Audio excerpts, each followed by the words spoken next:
तुमच्या समोर दोन प्रस्थापित पक्षाचे उमेदवार उभे आहेत.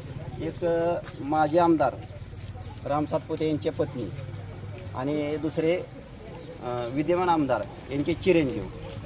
तर याबद्दल आपण काय सांगाल? मी ऋषिकेश ईश्वर गायकवाड. हा जे गट आहे तो आरक्षित आहे आणि आरक्षित असल्यामुळं येथील स्थानिक उमेदवार या 12 गावातील कोणताही नाही. आणि आता विषय असा झालेला आहे की आपण पाहतोय भाजप आणि राष्ट्रवादी शरद पवार चंद्रजी गट यांच्या मधील दोन्ही उमेदवारी त्यांनी इथे दिलेले आहेत.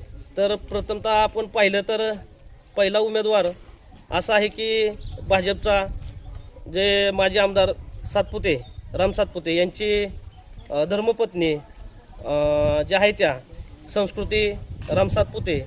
आणि त्यांना जर म्हणजे राजकीय क्षेत्रातनं पाहायचं गेलं तर राम सातपुते यांनी गेले 5 वर्ष टर्मला आमदारकी निभावले. त्यांची उमेदवारी म्हणून धर्मपत्नी त्यांनी आमच्या गटामध्ये उमेदवारी दिलेली आहे. ना कुठल्याही तुम्हाला सांगतो 12 गावातला एकही उमेदवार त्यांनी पक्षाचा दिलेला नाही. आणि राष्ट्रवादीने सुद्धा तसंच केलेलं आहे. उत्तमराव जानकर त्यांचा मुलगा जीवन जानकर त्यांनी सुद्धा असं केलेलं आहे की शेवटच्या क्षणापर्यंत कोणालाही कळून दिलं नाही की कुणाला उमेदवारी देणार आहे, कुणाला तिकीट देणार आहे, पक्षाचा कुणाला एबी फॉर्म देणार आहे.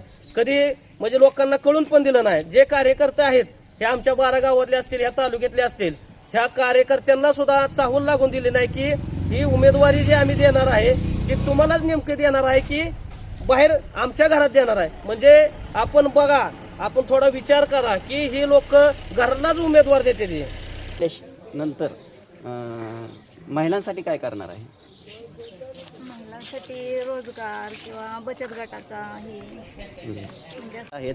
आणि वंचितचं आपण बघतोच आहे. वंचितचे म्हणजे त्यांचे श्रीदेवी बाळासाहेब आंबेडकरच असे आहेत की वंचितांना न्याय, वंचितांसाठी लढणारे वंचित बहुजन आघाडी आहे. तर त्या माध्यमातून हे 2 तरुण उभे आहेत.